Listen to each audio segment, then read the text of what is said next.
তাহলে এর অর্থটা কি দাঁড়ালো? কেমন আছো। Number 2, thank you. Okay. Number 3, excuse me, অর্থটা কি দাঁড়ায়? ওকে, বা ক্ষমা করবেন। ঠিক আছে। আচ্ছা, কোন ক্ষেত্রে আমরা এই যে বলবো, কোন ক্ষেত্রে আমরা ক্ষমা করবেন বলবো? যখন আমার কোনো কিছু প্রয়োজন পড়ছে তখন আমরা বলবো এই যে এক্সকিউজ মি। আবার যখন আমাদের খুব তাড়া চলে আসবে তখন আমি তাকে কি বলবো? Excuse me. ওকে। তারপরে নাম্বার 4 কি আসবে? I am sorry. অর্থটা কি দাঁড়ালো? আমি খুবই দুঃখিত। আই এম ভেরি সরি, আমি খুবই দুঃখিত। Okay. Number 5, can I help you? Okay. আরেকটা কোশ্চেন দাঁড়ায়, how can I help you? Very good. Number 6, no problem. হ্যাঁ। ওকে। Number 7, WhatsApp. এটা কাকে বলতে হবে আমাদেরকে? Okay. Number 8, see you later. Okay. Number 9, have a good day. Okay. Number 10, take care. Okay. বা আমরা যদি সিনিয়র কাউকে বলি তখন নিজের যত্ন নিবেন। ওকে, ঠিক আছে। আচ্ছা, এবার আমরা হাউ আর ইউ বললাম, এটার অ্যান্সারে কি দাঁড়ায়? ওকে। দেন আমরা কি বলবো? Thank you. বা আমি যদি তাকে কোশ্চেন করতে যাই তখন কি বলবো? অ্যান্ড ইউ, আপনিও কেমন আছেন। আচ্ছা, তাহলে প্রথম লাইনটার কোশ্চেন অ্যান্সার দুইটাই দিতে পারবো আমরা? ঠিক আছে। নাম্বার 2 এর ক্ষেত্রে আছে থ্যাংক ইউ। যখন আমাদেরকে কেউ হেল্প করে সেক্ষেত্রে আমরা কি বলি? Thank you.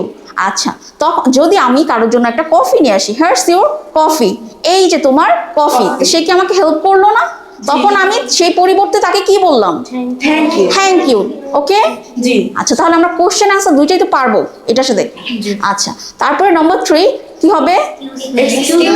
Excuse me. আচ্ছা, আমাদের কখনো যদি কোনো কিছু প্রয়োজন হয়, ওই যে একটু আগে একটা উদাহরণ দিয়েছিলাম যে আমি যদি কোনো শপিং মলে যাই, আমার কোনো একটা ড্রেস পছন্দ হলে তখন আমরা কি বলবো?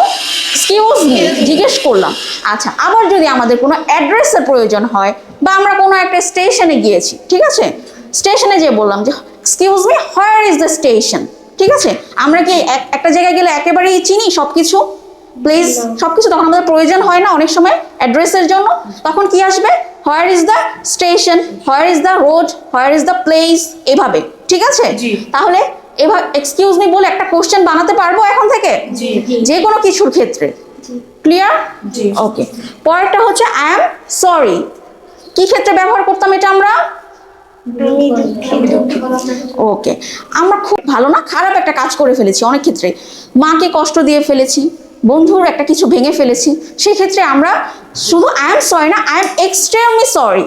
ঠিক আছে। আই এম এক্সট্রিমলি সরি, সেক্ষেত্রে আমরা সরিটা ব্যবহার করব। ঠিক আছে। ওকে।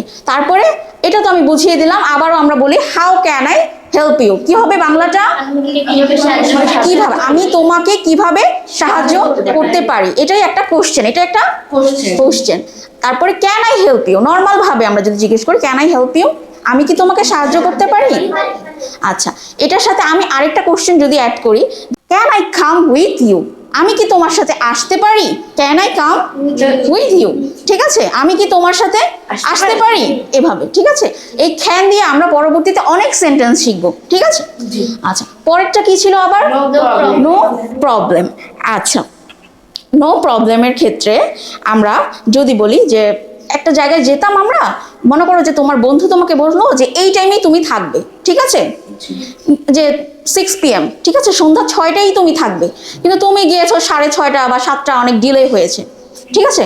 তখন তুমি তোমার বন্ধুকে কি বললে? Sorry for the delay, sorry for the দেরির জন্য দুঃখিত। ঠিক আছে। তখন তুমি তোমার বন্ধুকে বলবে কি, ঝগড়া করবে তার সাথে, নাকি বলবে যে নো প্রবলেম? কি বলবে? No problem. ঠিক আছে কথাটা। তাহলে নো প্রবলেমটা আমরা কোথায় ইউজ করতে পারি? যেখানে কি আমার কোনো সমস্যা হচ্ছে না। ঠিক আছে। ওকে। তারপরেরটা কি বলেন? হোয়াটসঅ্যাপ। আচ্ছা, হোয়াটসঅ্যাপ। আচ্ছা, যখন আমাদের এই হোয়াটসঅ্যাপটা কি, মানে নর্মালি আমরা কাউকে যেমন প্রথমে বলি হাউ আর ইউ, তুমি কেমন আছো, আর হোয়াটসঅ্যাপ হচ্ছে কি খবর, দুইটা কিন্তু অনেকটা কাছাকাছি কথা, তাই না? কাছাকাছি না? কিন্তু কোথায় কোনটা ইউজ করবো? ওই যে বলেছিলাম, যখন আমরা বাবাকে, মাকে, সিনিয়র টিচারকে বলবো, তখন আমরা বলবো হাউ আর ইউ। এটা কি বিনয়ের সাথে শোনা যাচ্ছে। হোয়াটসঅ্যাপ, যখন খুব চিল মুডে আছি, খুব মুডটা ভালো আছে, এখন আমি তো আমার টিচারকে যে মানে হোয়াটসঅ্যাপ বলে ফেলতে পারি না, দেখতে একটু অকওয়ার্ড লাগতেছে, তখন আমরা বিনয়ের ক্ষেত্রে হাউ আর ইউ বলবো। আর হোয়াটসঅ্যাপটা বলবো যখন খুব ভালো মুহূর্ত আছে, মনটা অনেক ভালো, আজকে বন্ধুদের সাথে খুব ভালো দেখা হবে, সেই ক্ষেত্রে আমরা হোয়াটসঅ্যাপ ফ্রেন্ডস, হোয়াটসঅ্যাপ গাইস, এভাবে। ঠিক আছে, কথা কি ক্লিয়ার? আচ্ছা, পরেরটা কি ছিল? See you later. আচ্ছা আচ্ছা, কোনো সময় যদি কোনো বন্ধুর সাথে দেখা হয়ে যায়, তখন আমরা বলতে পারি যে আই হ্যাভ টু গো নাও, আমাকে এখন যেতে হবে, আমাকে এখন যেতে হবে। এই কথাটা বলার পরে আমরা বলবো see you later, see you later. ঠিক আছে, আমরা প্রথমে কি বলবো? I have to go now. Now অর্থ হচ্ছে কি? এই মুহূর্তে। নাও অর্থ কি? আমাকে এখন যেতে হবে। পরের লাইনে আসবে সি ইউ লেটার। ঠিক আছে, ওকে। পরে নম্বর 9, হ্যাভ এ গুড ডে। কোন ক্ষেত্রে? এটা তো আমি শিখিয়েছিলাম, আবার বলো। তোমার দিনটি ভালো কাটুক। আচ্ছা, হ্যাভ এ গুড ডে। আমরা হ্যাভ এ গুড ডে প্রথমে দেখা হলেই সাধারণত বলি না।